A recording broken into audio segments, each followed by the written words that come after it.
Welcome in, everybody. Happy Saturday. This is the first stream. We were off last week because I had some personal things to attend, some events, some powerlifting events to attend.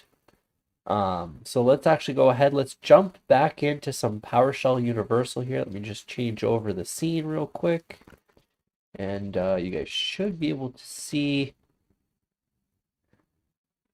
the screen at this point, I believe. It doesn't really look like it so far.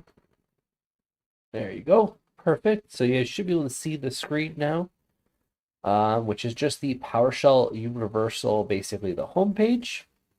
So kind of what I wanted to do today was take a look at trying to do some authentication in PowerShell Universal, the specifically like the free edition. So we do have some limits as we can't do enterprise authentication, but we still can do some other ones here. So we can't do custom roles. Um, but what we can do is there should be probably some options here to create users, I would assume. So let's just see if we can figure that out here.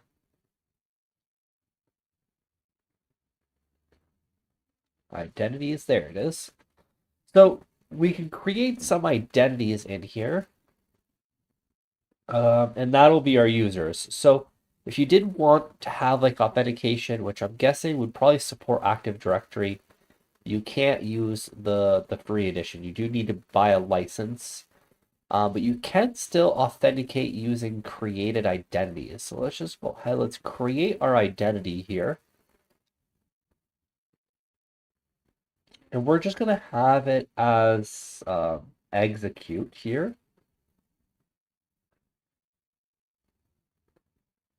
And maybe reader. I think that probably be okay. And go ahead and let's put the name here. Let's go user.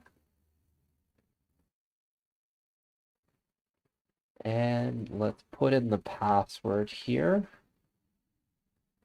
I'm just putting in the password as test for this one. Hopefully that'll actually work. And it does. Perfect. There it is. So we can actually see that we can see like the jobs, the schedules, some of the tokens that they have created. But that seems pretty good so far.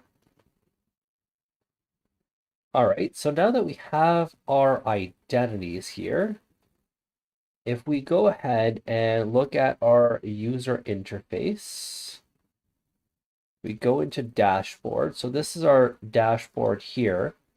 We've created this help desk tool, which right now doesn't require any login or anything like that to access, as the authentication is disabled.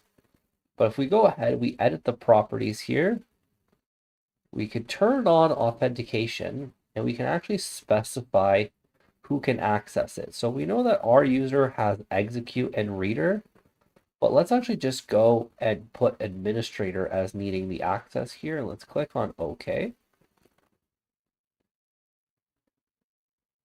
All right, so only administrator has access to this now. So if we go ahead and click on view here, by default, we're already logged in to admin, so that will actually work.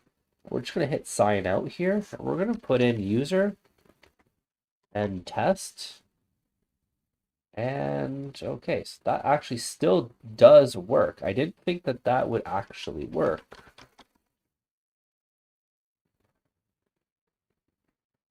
Yeah, everything actually works inside of it as well.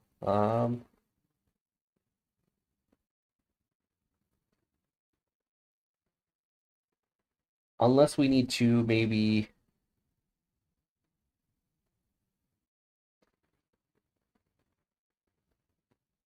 restart the dashboard maybe. So let's go power, let's go restart the dashboard. Or two. Let's go stop the dashboard, maybe because it's still executing in the background.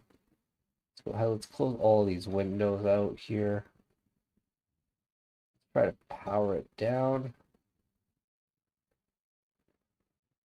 Okay, so this actually seems like if I actually refresh the page, it probably puts me at user, which I don't actually have access. I have access to see the stuff because I do have reader and execute. But because I'm not an administrator, I can't actually access it. So if I view this, I can actually view it, which is interesting. I didn't think that I would be able to. Let me just close this. Well, let's go ahead. Let's sign out here. And let's just sign back in as admin real quick. Let's go into settings maybe, or security. Identities.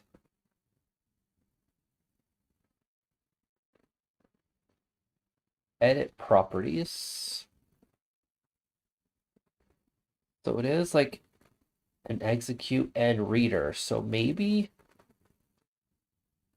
as long as you have execute, like you're instantly just able to do it. I'm not 100% sure. Let's go see the documentation here.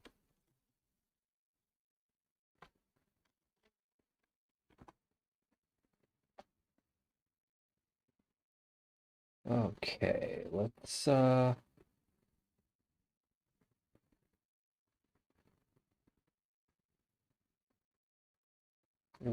see here. Okay. So, if we take a look at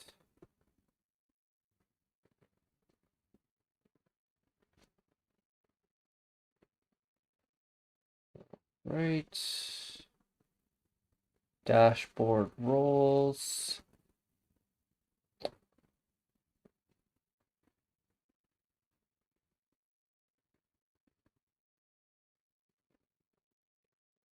It does seem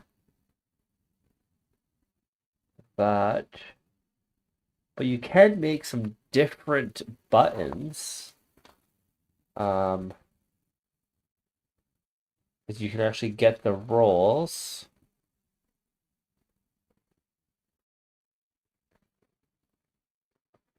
Which is pretty cool. So maybe the roles isn't actually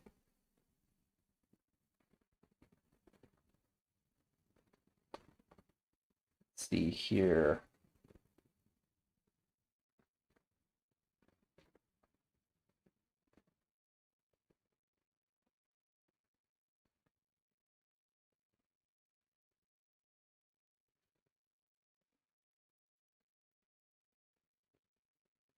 Okay,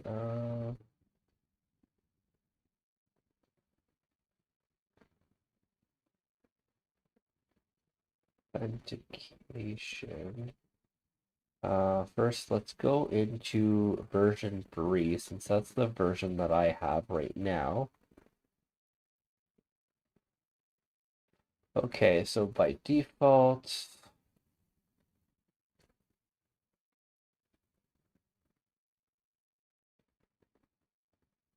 setting a password, setting claims, variables.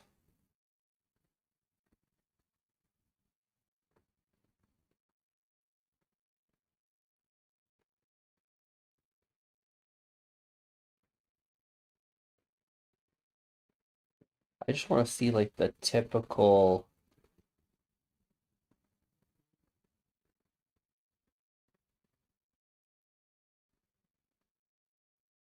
login options, really. Because everything here is all I need a license for, except for identities.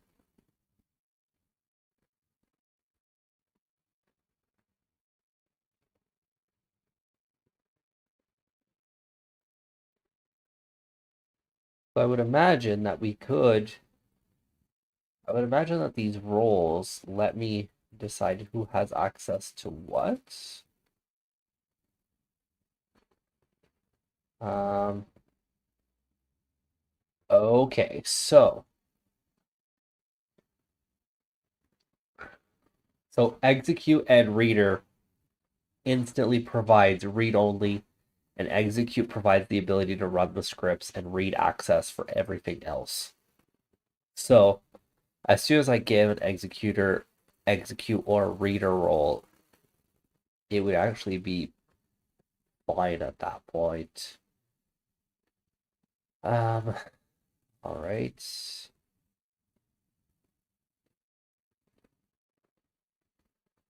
But I wonder like what the ability to put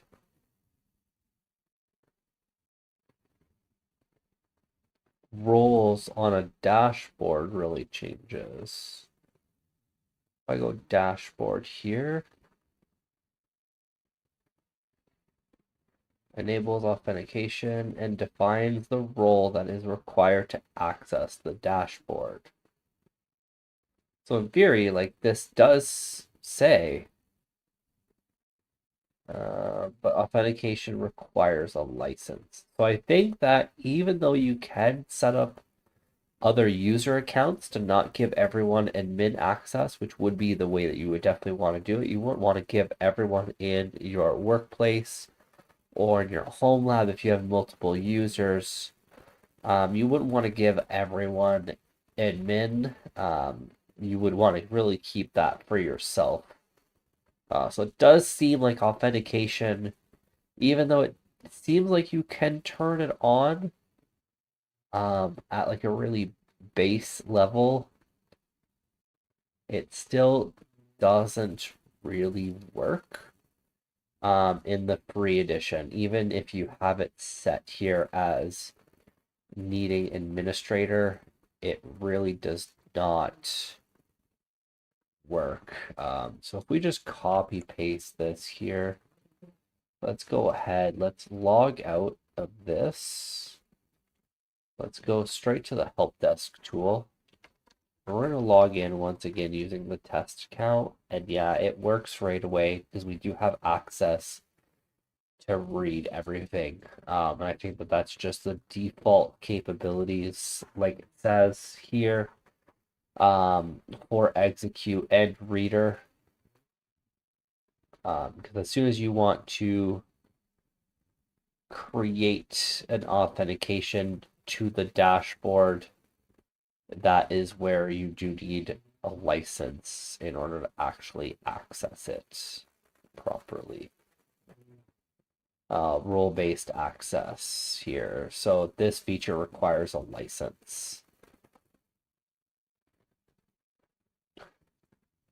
Okay, yeah. So this feature specifically does really require a license. So you can create other users to just kind of break apart, not give everyone admin privileges so they can't make changes to your endpoints and your dashboards. But regardless of what level of access you give them, they will be able to access the actual page unless you buy a license. Um,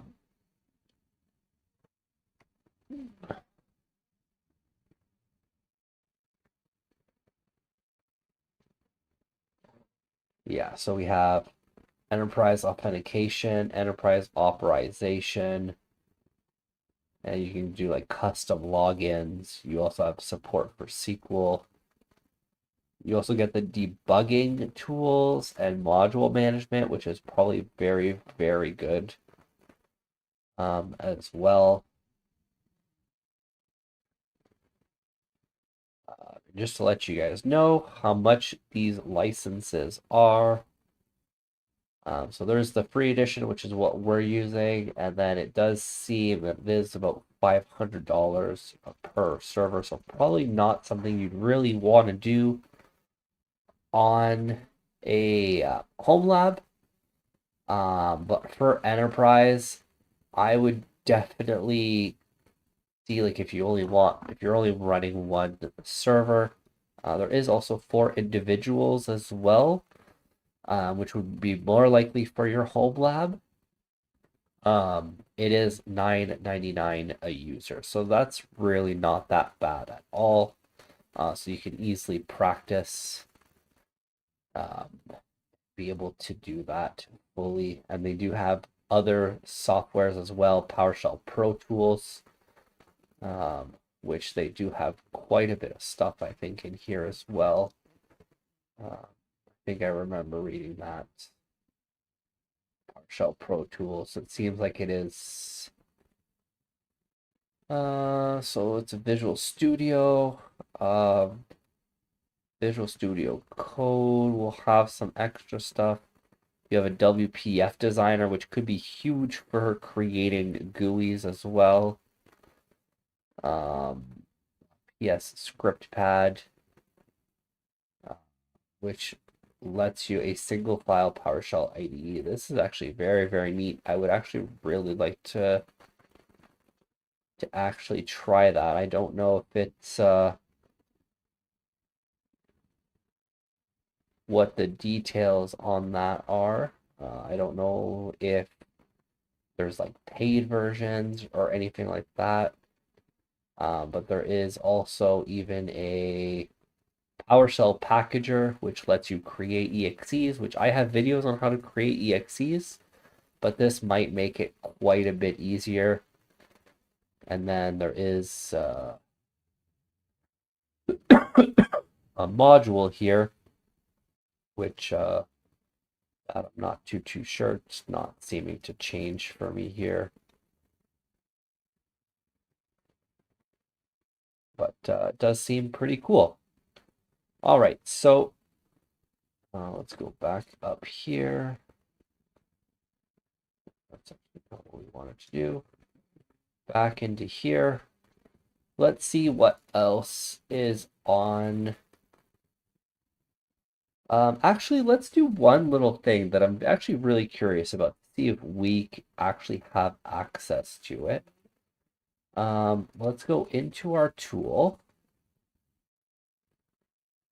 So let's actually first just go into our admin dashboard. Let's sign out. Let's log in as admin.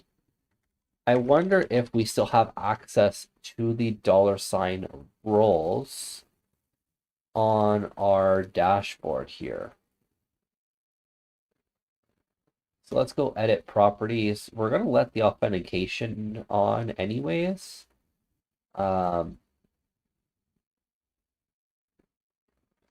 Just to see.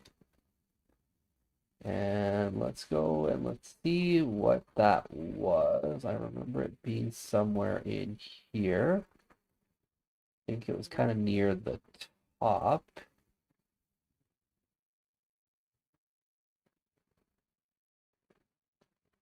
Still pretty close to the bottom here. All right, let's see.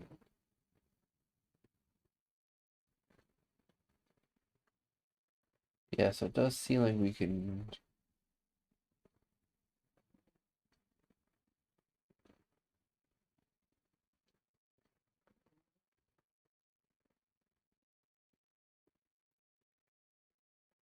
Let's see if we can see exactly how they had done it.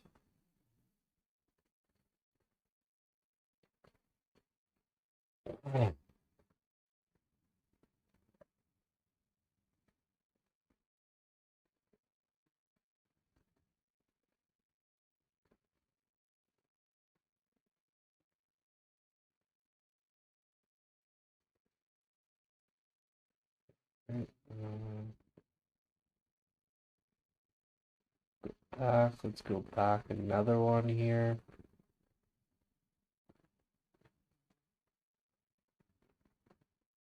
All right, so yeah, so $ roles, which variable that contains an array of all the roles that the user has been assigned. All right, so let's just go here. Let's copy this and let's go into our dashboard here. Let's go edit details. We have our page here. Let's full screen this. And all we're going to do is just right at the top, actually. And let's go with that. And if role contains execute, have execute. And let's go ahead and let's say administrator. Let's save this here. Shrink this down. Go back out here, back out here. Let's view the dashboard. So we have an administrator button. Go ahead, let's sign out. Let's go user, test. And let's go into the user interfaces, the dashboard. Let's go into that same dashboard. And we do have execute here. So that would be something that you can actually still use in the free version. So the free version, in a way, does let you use authentication, but you basically have to pretty much code that authentication directly into your script. So actually, one of the things that we can do right off the bat, something that I can think of that we would be able to do is this here. So let's go into our page. Let's make it full screen. So one of the things that we would actually be able to do is actually copy paste this entire content here.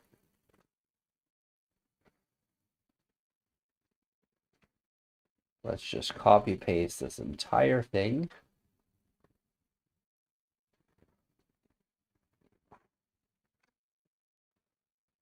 And let's paste it right in administrator. So the administrator has everything. And then this execute, what we can do is, hi Eduardo, welcome in. Yes, here we are again on Saturday.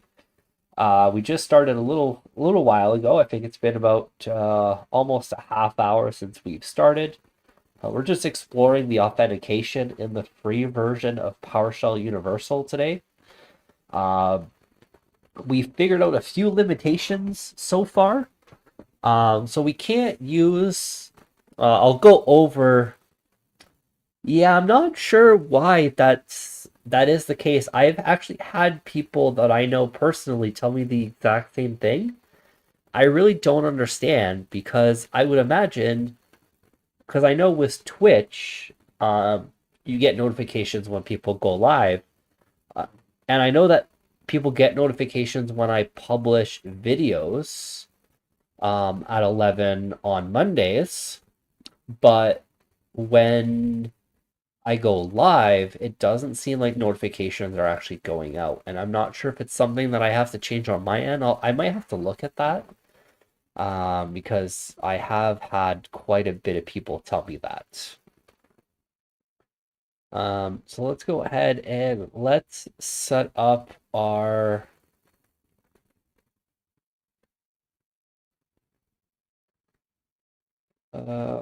let's do a actually that would be a perfect time for actually a UD alert. I think that would be actually perfect. So let's do that. If it is execute or if it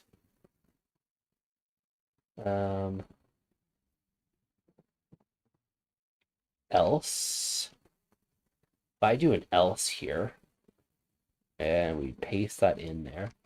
So basically, if you're not an administrator, this application will give you an error message, which the error message will be, you do not have the rights to this dashboard.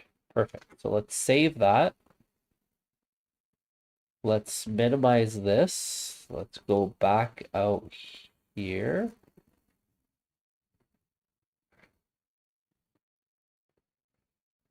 Let's go back out here. And let's view. So view.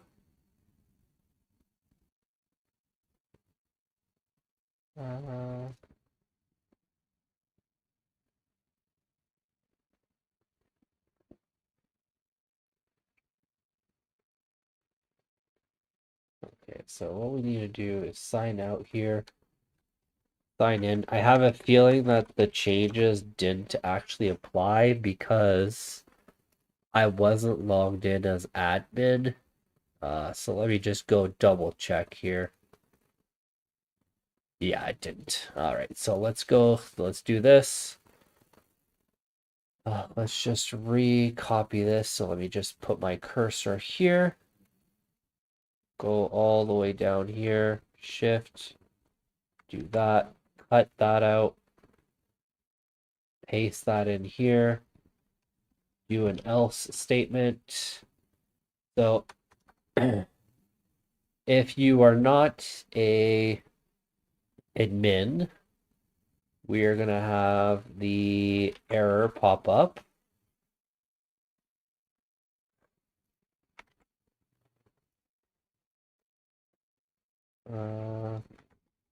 You do not have the right for this application. Please contact your administrator.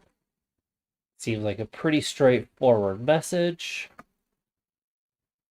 All right, let's go ahead and let's just look at what it is when we are as an administrator here. Positional parameter. Okay. Okay, let's go here, here, here. Okay, I see, I see. Let's go full screen here.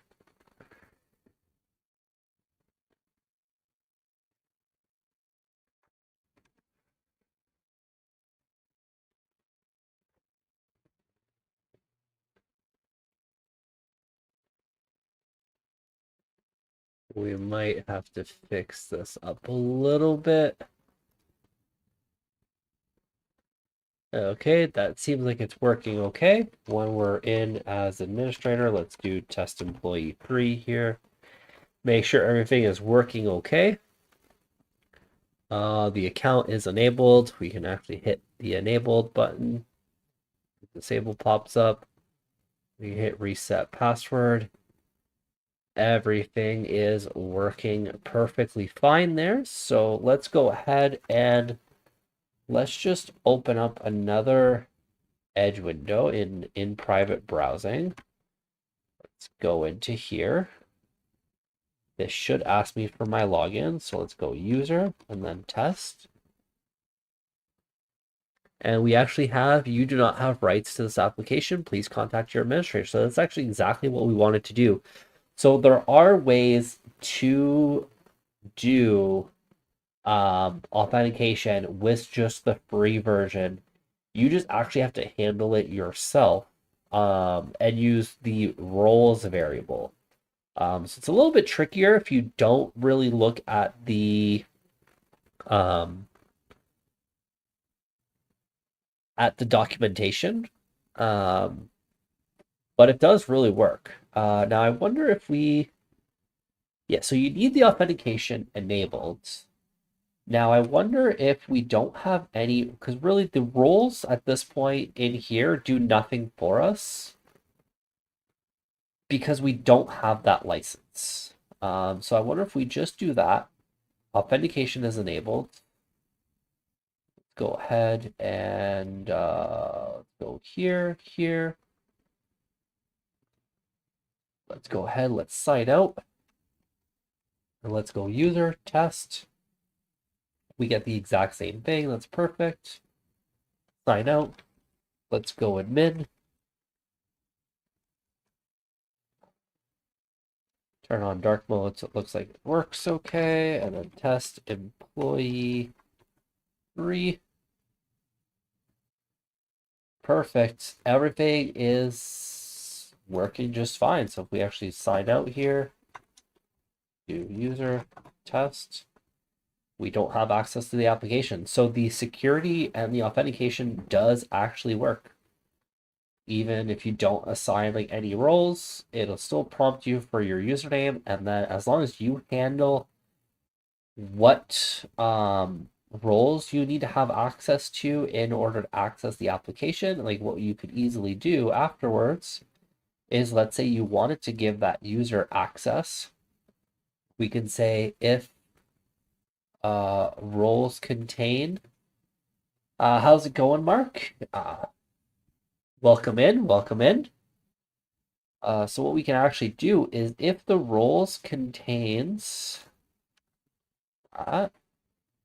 let's wrap that in parentheses, or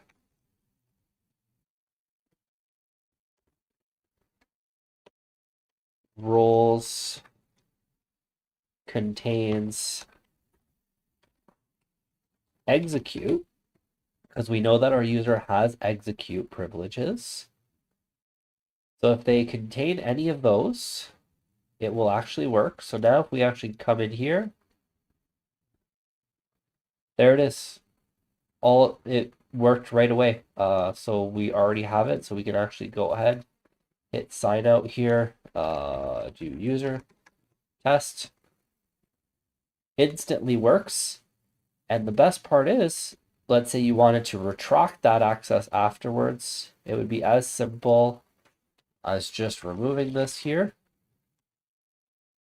saving, and then it auto refreshes, and that person instantly loses access to that application. They don't even have to log out and log back in. You simply remove that in the actual application code, they lose their access right away, which is great.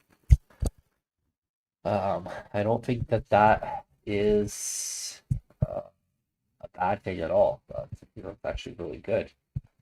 Um, yeah, it would be really cool if we could specify like the identity that's logged in. I think that that would be really cool. Um, but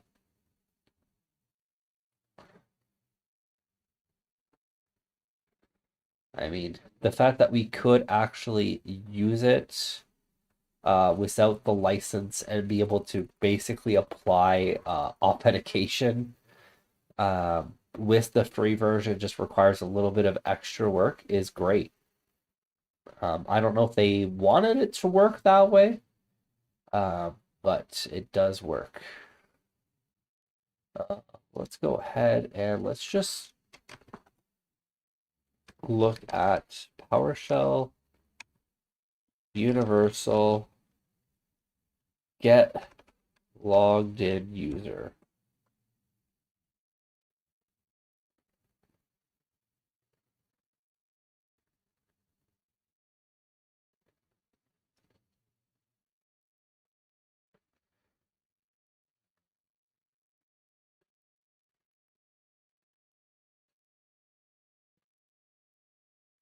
Uh,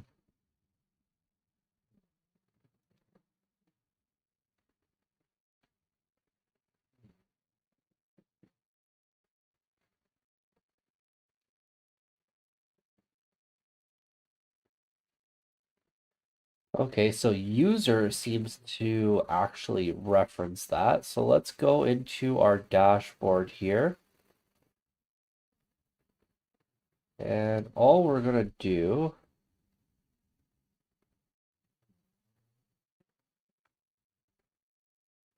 is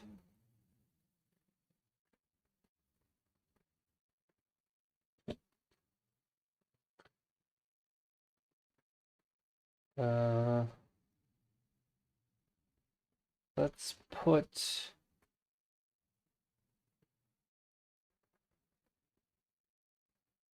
Let's just expand this out here. Let's copy that. Let's put this to the top.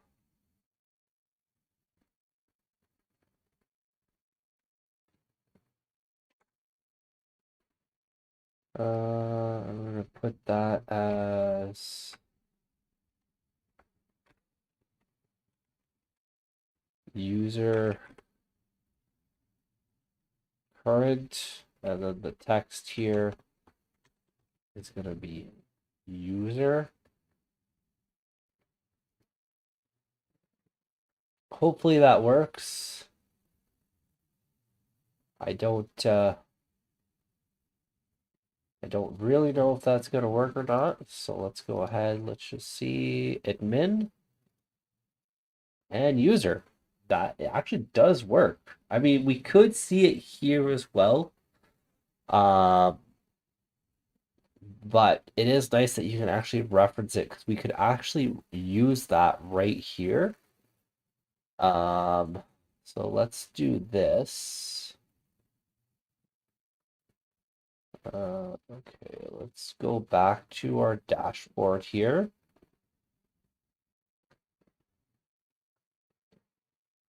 We could even say like welcome user at the top here. So if we just did that and then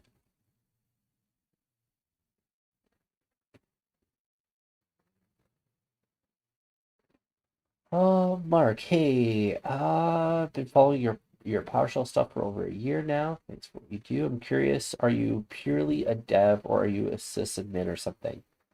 So Mark, I'm actually a sysadmin. Well, more like my actual official title is server administrator. But definitely more like a sysadmin style job. So I do manage like a Microsoft 365 environment, an Azure environment, Skype, Active Directory, and then somewhere probably between like 100 and 200 servers, which isn't like a really large environment. I've heard some environments be way, way bigger than that. Um, but yeah, I'm actually a system admin. Now, what I was before that, I was a programmer for that company as well, but I actually started off at help desk.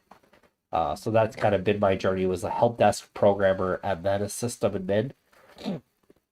And I find that those roles really helped me become a system admin.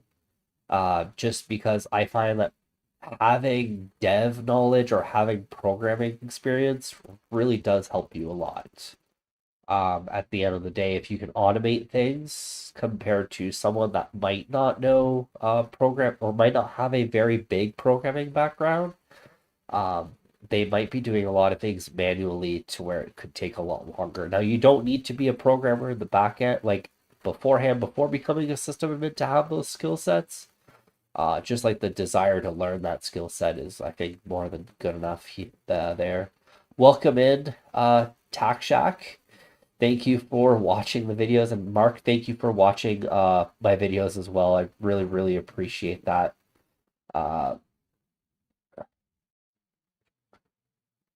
uh, gonna recommend you to be a guest on the PDQ PowerShell podcast. To be honest, I don't even know what that is actually.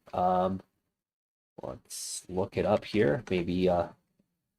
Maybe some other people can also benefit from me not knowing what that is.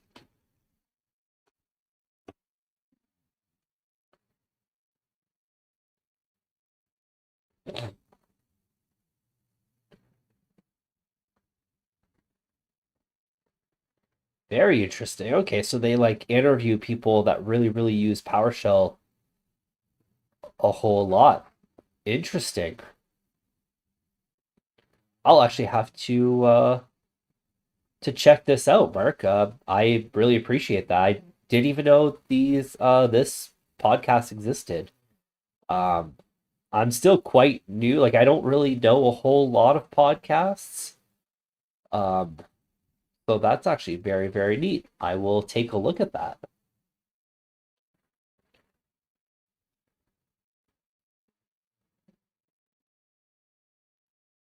Seems like they have a lot of episodes too. And they even have a YouTube channel, which I would assume has their podcasts in like video format. Awesome. Yeah, and they're only like about an hour in length, which is like perfect, I find. You can easily put that on your drive or something or in the background while you're working away. I will definitely be looking at these.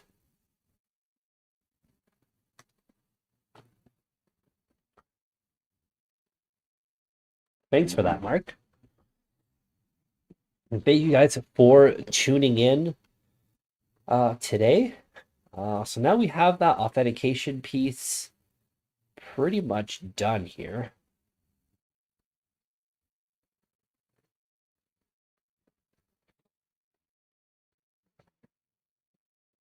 Yeah, that'd be great. Like honestly, if you want to recommend me, that would be I am 100% open to that. That'd be really, really cool. I'm really excited to actually listen to one of their podcasts. That's probably what I'm going to be doing right after today's stream, which will probably be in like about an hour or so.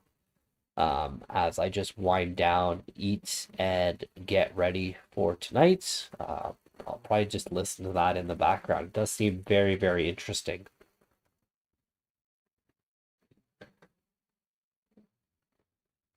All right, so let's go variables.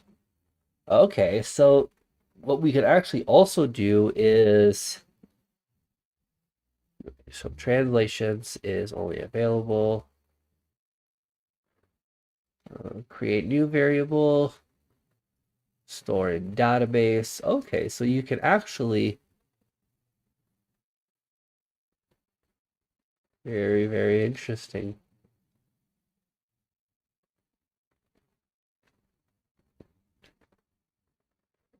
So I wonder if you did like a password. If we just did admin here, what does that look like here? Okay, so it does actually hide it.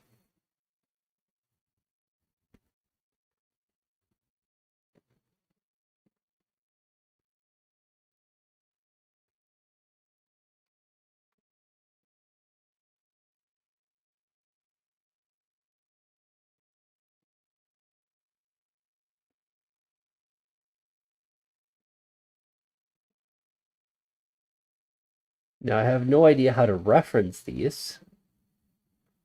Let's go ahead and let's just take a look at in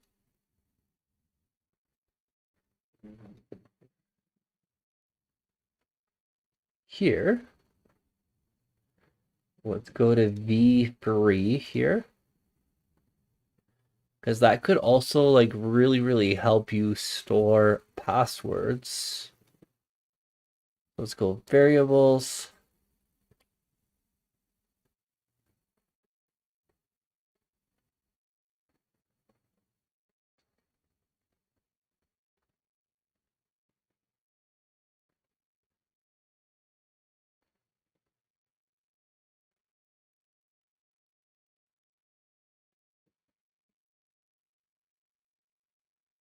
Okay, perfect.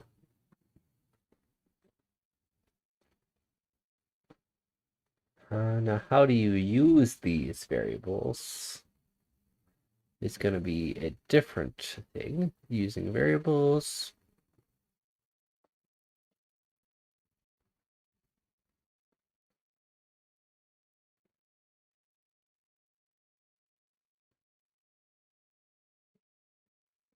Variables can be used APIs, scripts, and dashboards. When using the default environments, all variables are automatically imported. This is accomplished by specifying the dash variable parameter of new PSU environment with a wildcard. If you are using your own environments, you will have to configure which variables you would like to include. You can reference a variable like you would any other PowerShell variable. The variable will contain the value you set. If you use a secret, it will be the secret's value.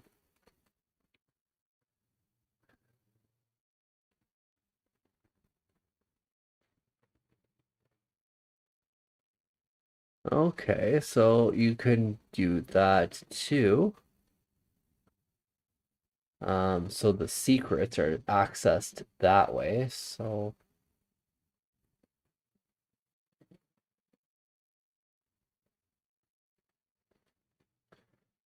okay, so if we do this, so let's go again in here. Again, I'm just going to do like a quick little thing in that text box here. Let's go edit the details, edit that page. And that seems to be, I think it was secret.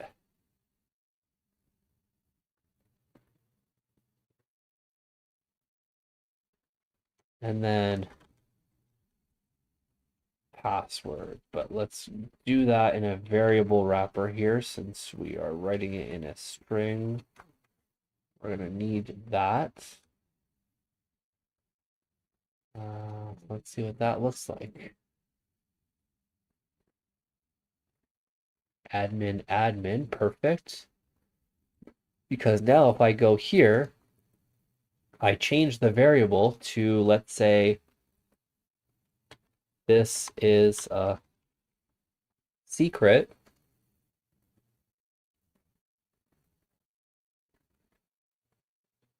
There it is. So that is the difference there. All right, so that's actually super, super cool. So you can actually store passwords in here. So if we do this here, we do secret. You can even store a credential in here. So let's say you had an M365 admin account and you had an M365 admin password. And then we're just going to set that as M365 as an example. We can actually also reference that. So now if we go into our dashboard here,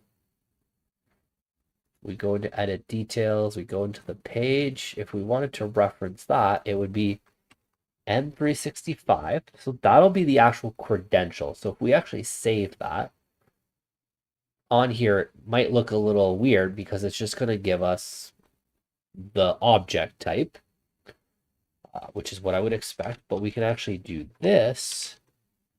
And that will give us the username, supposedly, according to the documentation. It does not. Oh, it will be a dot username. Okay. So dot username.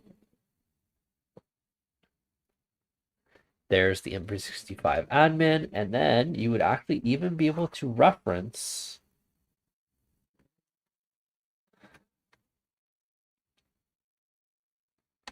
our secret M365 password.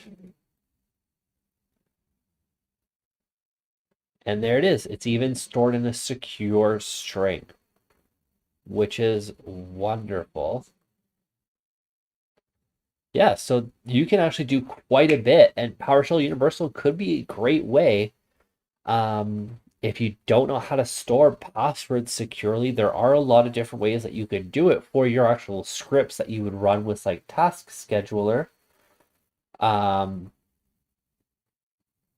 But as long as you have PowerShell Universal, you can actually like schedule your tasks right inside of PowerShell Universal under the automation, under the jobs, and under the scripts, and set with schedules. And with those variables, you're not stuck putting in the password in plain text. So this PowerShell Universal could be a very, very great solution for everyone to be able to store your scripts that really manage your M365 environment, your Azure environment in a very secure fashion that way. Um, Now, once again, I would probably still really read into this because it does seem that you can do a lot of different things with the vaults to have it a little bit more secure. Um, but it does seem like it's already going to be encrypted. They aren't actually stored um, in Universal at all because it says those values of the variables are never stored within Universal. It does seem like they're stored inside of a database. And they are stored using the AES encryption, and you can even customize the key as well. It says you can configure this setting in app settings.json, and then there's here. And then you can even configure this setting with an environment variable. So that is all very, very good. And then values for the secret with the built-in local vaults are stored within the Windows Credential Manager instance of the security principal that is running PSU. For example, the service account of the user running PowerShell service. If you change users, the account will not have access to the previous user's secrets, and you will need to add those again. So it does use like the Windows Credentials Manager as well. Or you could use the PSU Secret Store. The Azure Key Vault is another one that you can use as well. So it seems like there are a lot of options to be able to store these variables here. So if we just go ahead and look at it again here, let's do variables, create new variable. I can store it in the database, or I can do a secret. Now, custom vault, so by default, it only goes into the database for us, which is what's secured with that AES encryption. I don't know exactly how secure that would be. But if you are an enterprise, once again, like I would instantly automatically recommend using a license. You get a lot of that additional benefit. Now, I haven't had a license yet. Maybe it's something that I will do since there are some individual licenses that really aren't that bad. Um, so I think that after that, and then you could put the vault to the key vault if you have Azure or the Windows Credential Manager. So I think that those would be really, really great ways to safely store a secret. But even if you are just really putting secrets in XML files or directly in scripts, this is already light years ahead of that in terms of security for your passwords in scripts. So I would definitely consider going over to this solution for that. All right, so I think we've pretty much explored all of PowerShell Universal to be quite honest, like all the PowerShell Universal things that we can really look at. A lot of it is locked behind licensed instances. Um, so I think that that is really what it comes down to. Limit identities, limit the users that can log in that are present on the identity page. So yeah, so there are quite a few things that you can do. I guess we could take a look at the one of the last things that we can actually take a look at is create a new API route and try to authenticate against that. Like try to create an authenticated API route and see how that works. I think that that might be kind of useful. So let's go ahead and let's do a test secured route. We're going to do a get. We're going to do authenticated. Our environment is going to be 7.2.17. Actually, we're just going to leave that as the default here. Role, we're just going to leave that as blank because I think that'll be fine. We're going to hit OK. And test secured, so that looks good. All right, so let's go into our security here.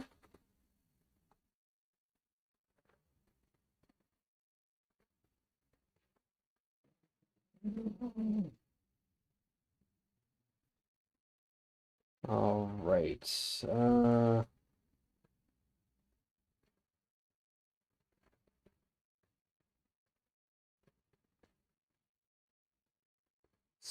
So once you have your app token, so we do need to get our app token, where you can create an app token,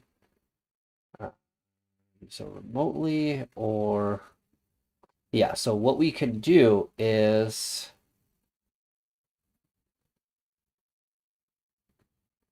we can go ahead in here, create our app token here. So we have our little app token. So we can do app token. Identity is going to be for user.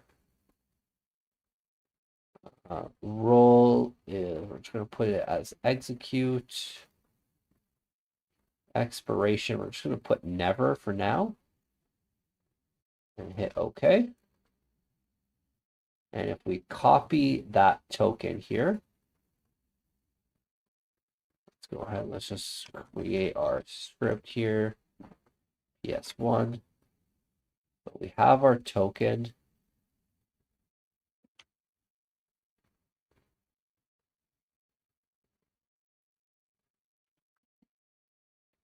Scroll all the way to the beginning here.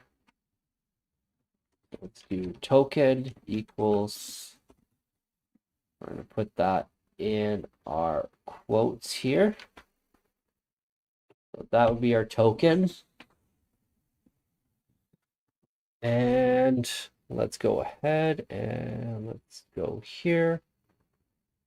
Let's go into our endpoints. Let's go into edit the details of our endpoint here. And we're just going to do a get computer info,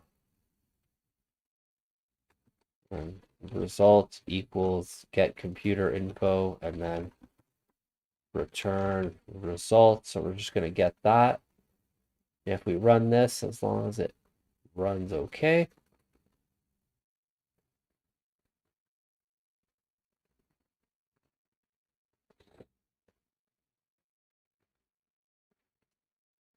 And what if I just do that? Oh, we do need to save. We run that. Okay, perfect. So that does work. So let's go ahead. Let's copy our invoke REST method here. Paste that in here. So now if we actually run this, we actually do get our failed response because it is unauthorized, because we did put the authentication on.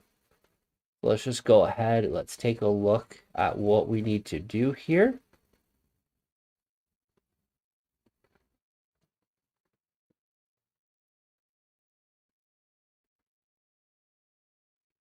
So we do need to basically have a header, and we need to have our bearer token here. So what we want to do is, let's just copy this over. And let's go into our scripts here. What I like to do is I like to just create a headers variable here and make it equal to this. And then we're going to add our token just that exact same way. Close that off, and then close the curly brackets. And then we can add our headers here and put our headers. So now if we actually run this all together, there is our code. Perfect. So that is, so you can use the authentication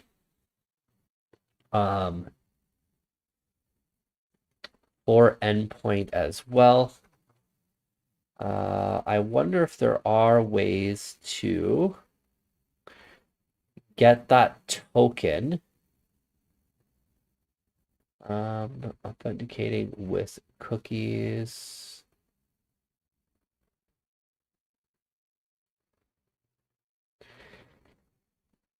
Yeah, so we could do this. Session variable. So if we actually invoke web request here, so we can actually even do it this way. So if we did user and then test here,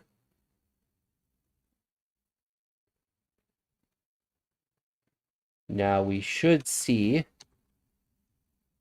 a my session variable, and this should have values there. Yep, so it does have a cookies in here. And then what we can actually do is do this. And then, so it would be just invoke.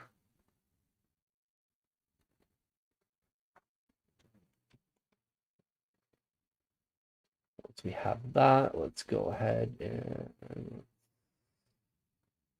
minimize that. And let's try to just call that over. In theory, this should actually work, and there it is. So there are two ways that you can easily authenticate using PowerShell. This way would probably be a lot easier if you're just trying to do like one-off executions of your API routes in a console window would be a lot easier. This way you don't have to like copy paste a token around all the time. You could just simply use the login, get your session variable, and then pass that over to the different routes. And once again, if we just run this without the web session, we're going to see that we still do get the 401 unauthorized because you are not authenticating to that API route. So that is really how you can secure your PowerShell Universal like free edition. You can completely secure it down. Just once again, you'd have to be a little bit more aware, especially for the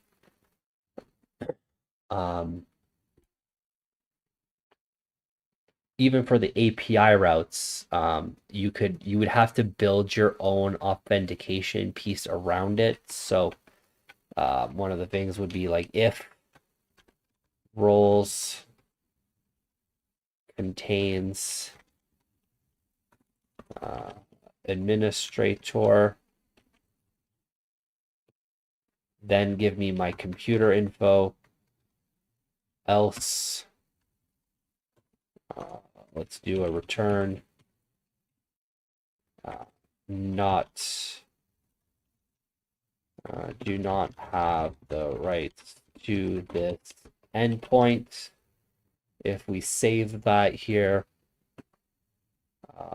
and then we can go ahead and just run this again, we get do not have the rights to this endpoint. So once again, just like the dashboard, if you do want authentication on the free version, you will just have to kind of like build it into your endpoint code with some if statements, or a switch statement would work just as well. Basically, just have an if else statement unless you have the need for having multiple different access levels to your application. Maybe some buttons not be active for some users compared to others. That's where that would have to change. But for the most part, you could just have like an if else, and then in your if statement include all the roles that you'd want to have access to your application. Now, of course, in the free edition, you cannot create more roles.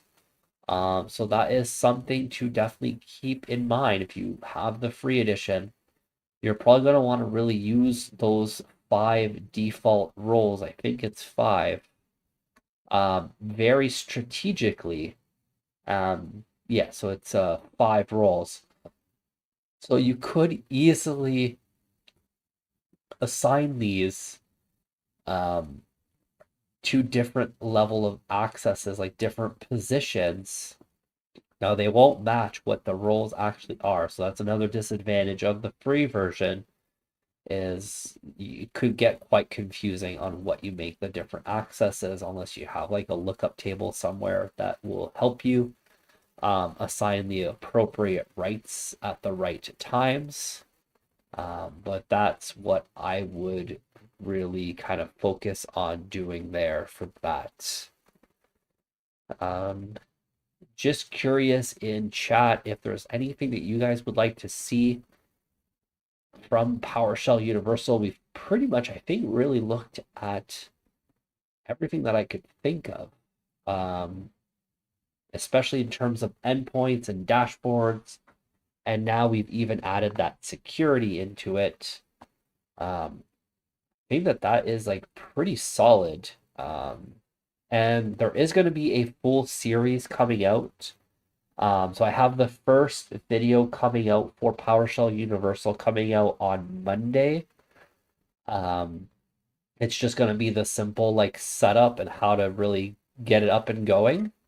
And then I'm going to be showing you guys how to create endpoints using body parameters, showing how to create dashboards, all in the YouTube tutorial series. And then we're going to have a project series, which is basically going to be kind of what we did on the live streams over the last couple weeks, which is build that application. So I think that a lot of people can benefit from that. I know that not everyone can tune into the live streams. And also, the live streams are a little bit longer to look at and kind of filter through since I'm learning at the same time. It's not like super great tutorial material. But on a live stream, it works because we're all kind of learning together. You guys can kind of help me as well if you guys had used this in the past, which has happened in the last live streams. So I thank everyone for that as well. I find like this type of environment is really, really great for learning, and I want to be able to provide that for people to where that they do feel comfortable asking questions, even if they don't think that the question is worth asking. All questions are definitely worth asking. So I don't know if you guys can hear it in my voice, but I am still a little sick, so I was gonna hopefully try to make this a short stream just to not aggravate my throat any more than it needs to. So if you guys don't have any more questions, I'm probably gonna end the live stream here. Just to not cough in your guys' ears and not to sniffle in your guys' ears too much. If you guys have any questions though before we go, I could definitely answer some of those for sure. But I think we've covered quite a bit for an unlicensed piece of software. I think that honestly, with the limited feature set, you can do quite a bit.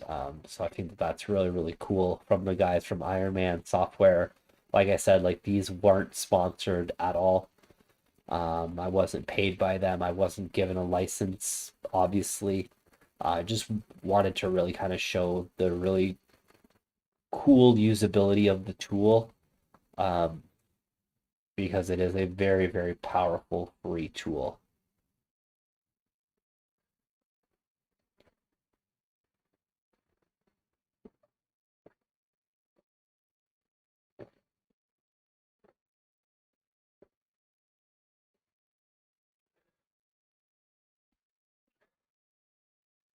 With that being said, it doesn't seem like there are a whole lot of questions in chat. So I think I'm going to leave it here for today, guys. I apologize for the shorter stream. I know that I usually like to make these about 2 hours, but I can already kind of feel my throat irritating, and I know I've been kind of sniffling and coughing a little bit. So I don't want to do that too much in your guys' ears. Um, JR, I really like your videos. Thanks for the education. Thank you for watching. I really appreciate all your guys' support. Like every single one of you guys that watch the videos and subscribe and drop in on the live stream just to tell me that. I really, really appreciate that. Like words cannot really explain how I feel about that. Um, I've said it before on other live streams. I've said it on my videos. Uh, I honestly never expected the channel to get as big as it did. It was more of just something that I really wanted to do. And if the viewers came, the viewers came, and it was a really good time. Thanks, Mark. I think by next week I should be fine. It started on Tuesday.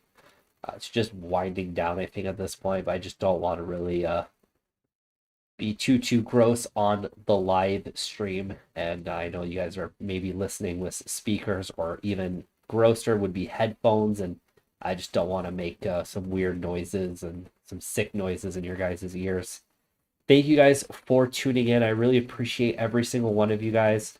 Like I said, the new series for PowerShell Universal is going to be coming out on Monday. That's when the first video is going to be released. And then I will be here again next Saturday, the same time, 11 a.m. Eastern time. Um, we might take a look at some different tools, maybe take a look at Docker or Ansible, or maybe take a quick peek at the insider preview for Windows Server 2025. But I hope to see you guys all there. Thank you guys for tuning in, and I will see you guys on the next live stream, and I will see you guys on the next video.